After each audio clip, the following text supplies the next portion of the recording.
6월에 8번째 선발 출전하게 된 이정우.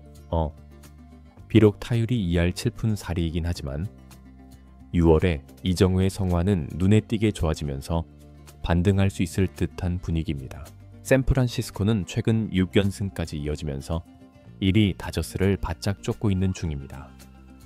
같은 날 먼저 치러진 다저스 대 샌디에이고의 라이벌전에서 다저스가 위닝 시리즈를 기록하면서 1위를 유지할 수 있게 되었습니다. 다저스를 쫓기 위해선 샌프란시스코의 승리도 꼭 필요한 상황이죠. 샌프란시스코가 상대할 팀은 메이저리그 꼴찌팀 콜로라도 로키스입니다. 원정 경기라 해도 콜로라도 팀 자체가 꼴찌팀이기 때문에 7연승의 기회가 찾아온 상황입니다. 어떻게 팀 타율 2할 3푼대의 팀이 6할에 가까운 승률로 상위권을 유지할 수 있는지 참 미스터리입니다. 샌프란시스코의 저력은 전날 한 경기로 모든 것이 압축이 됩니다. 실현 잠너보샤 시미엠바 하셈무디 잘마야 꼴찌팀에게 8회까지 3실점 차이로 패배 직전이었는데 9회에만 내리 4득점을 올리면서 극적 역전승을 거두게 된 것입니다. 1점차 승리가 올해만 6번째인데 메이저리그 역대급 기록 중에 하나라고 합니다. 그럼 언제까지 이렇게 살얼음판 경기를 할 겁니까? 콜로라도 전만이라도 좀 여유있게 승리하고 편안히 응원하고 싶은데요. 샌프란시스코 자이언츠는 로비 레이를 출격시켰습니다. 로비 레이가 선발 등판하고 패전 투수가 된 적도 없기 때문에 기대감은 더 커졌고 무엇보다 이정우가 성적을 끌어올릴 기회가 되길 바랐습니다. 이정우는 이번에도 1번 타자로 출격하게 되었습니다. 올 시즌 2경기 연속 1번 출전입니다. 이정우는 지난 시즌에 계속 1번 타자로 기용되었었죠. 체프먼이 손에 부상을 당하면서 10일 정도도 출전할 수 없게 되면서 상위권 타자들의 순번 조정이 필요했습니다. 그래서 이정우를 1번으로 올리고 시즌 초반 엿번으로 강등시켰던 아담에스를 다시 2번으로 승격시켰습니다. 여러분은 현재 1할 타자가 2번 타자인 샌프란시스코 자이언츠를 응원하고 있는 중입니다. 그래도 고무적인 것은 아담에스가 전날 홈런도 치고 멀티히트를 쳤다는 거죠. 김혜성과 다르게 이정우는 상대 선발 투수가 좌투수이지만 이렇게 전폭적인 신뢰로 1번 타자로 배치가 되었습니다. 이게 바로 연봉 차이일까요? 네, 1회 초 선두 타자 이정우, 콜로라도 투수는 이정우에게 연이어서 볼을 던지면서 이정우는 전혀 요동도 없었습니다. 5구 만에 볼넷으로 출루한 이정우는 아담에스가 이틀 연속 홈런을 쳐버리면서 팀의 득점까지 도울 수 있었습니다. 1회 2점을 지원받은 로비레이 거기다 3회에 선두타자로 나선 이정우가 다시 한번 팀의 활기를 불어넣습니다. 1회 때와 마찬가지로 유인구에 전혀 속지 않은 이정우였는데요. 중계진도 이정우가 확실히 성우하니 4월대로 돌아온 것 같다고 했습니다. 그러면서 3구째 몸쪽으로 들어온 비마일 패스트볼을 그대로 끌어쳐버리면서 1루수 옆을 빠졌고 전날에 이어서 또 한 번 3루타를 만들어냈습니다. 타구 속도가 무려 105마일 170km로 4할 5푼을 쳤을 때의 타구 속도에 버금가는 안타였습니다. 중계진이 놀란 건 이정우가 이번에도 3루에 안착하는데 슬라이딩도 없이 여유있게 서서 도착을 했다는 것입니다. 그리고 이어서 아담에스가 어중간한 플라이볼을 치면서 이정우가 들어올 수는 없을 줄 알았는데 중계 카메라도 전혀 예상을 못했습니다. 그런데 이정우가 무조건 뛰어버렸고 득점에 성공을 하면서 3대 0까지 벌어지게 만들었습니다. 이정우는 2할 7푼 7리까지 끌어올렸습니다. 다저스의 경기를 보니까요. 슈퍼스타들의 타율들이 추락을 하고 있더라고요. 특히 타티스 주니어는 4월까지 이정우와 기록들을 경쟁하고 있었는데 2할 5푼대까지 추락을 해버렸습니다. 3할 타자 아레즈도 2할 7푼대더라고요. 그리고 무키 배츠도 2할 6푼대였습니다. 알아주시길 바라는 건 이정우가 2할 7푼대라고 해도 결코 부진하고 있는 게 아니라는 겁니다. 네. 3대 0으로 앞서고 있고 상대는 꼴찌팀이고 선발 투수도 로비 레인만큼 이 경기는 여유가 있을 줄 알았는데 3회에 대형 사고가 벌어져 버립니다. 한 이닝에 4실점을 해버리면서 역전까지 당한 것입니다. 진짜 대반전이죠. 또 한 점 차 승부를 가려는 건가요? 로비레이가 한 점 정도는 자책점으로 실점한 게 맞는데 아니 정말 너무나 황당한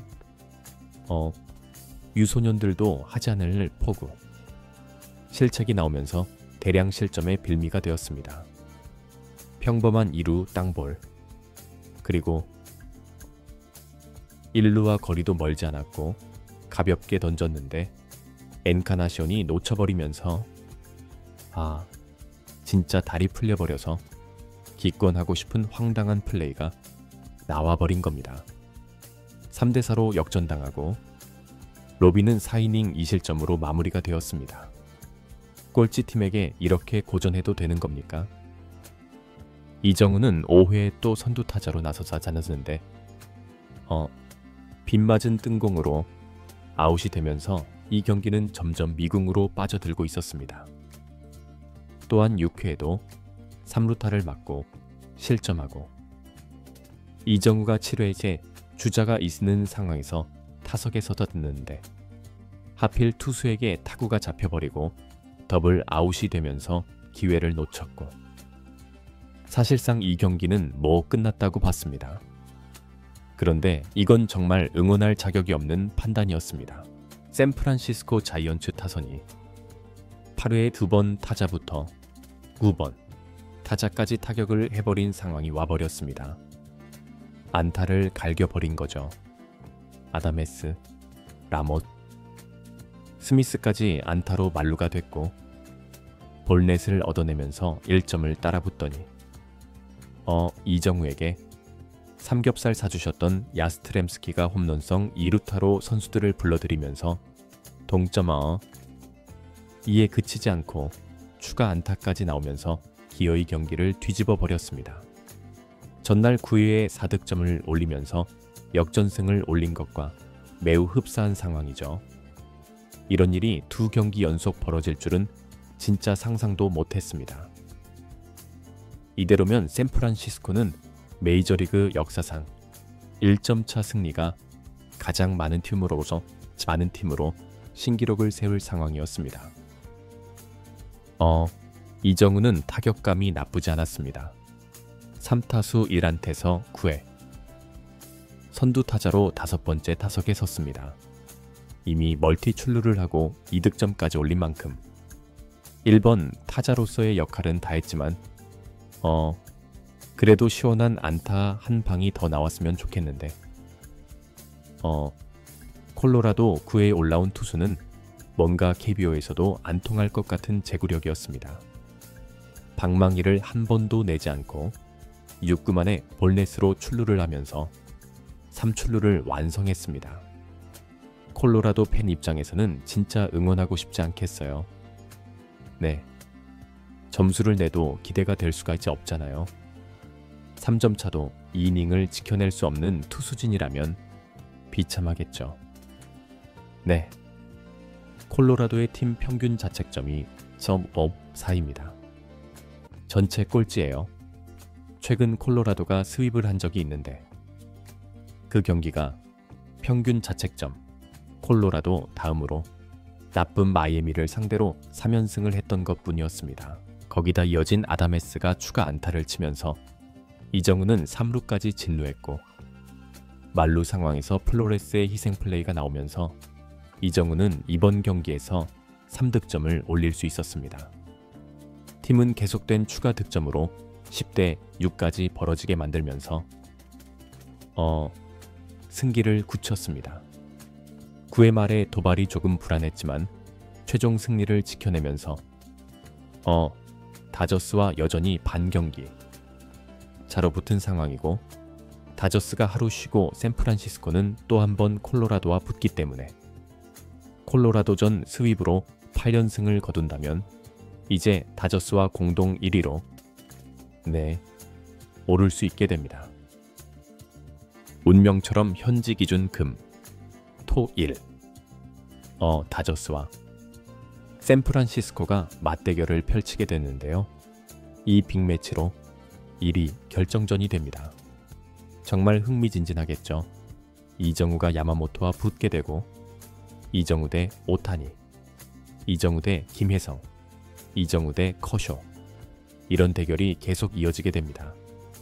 뜨거운 주말이 될 수 있으면 좋겠네요. 이정우는 오늘 경기로 타율은 1위밖에 오르지 못했지만 한 경기에 3득점을 하면서 40득점 고지에 오르게 되었습니다. 이정우는 메이저리그 2년차 동안 3득점은 처음으로 경험하게 된 것입니다. 70안타는 내일로 미뤄야 될 것 같네요. 사할 같은 대활약은 아직 보여주지 못하고 있지만 팀도 잘 나가고 있으니까 기분 좋을 것 같고, 개인 기록도 반등할 기미가 보이고 있습니다. 내일도 이정우의 활약을 기대하면서 이정우 파이팅!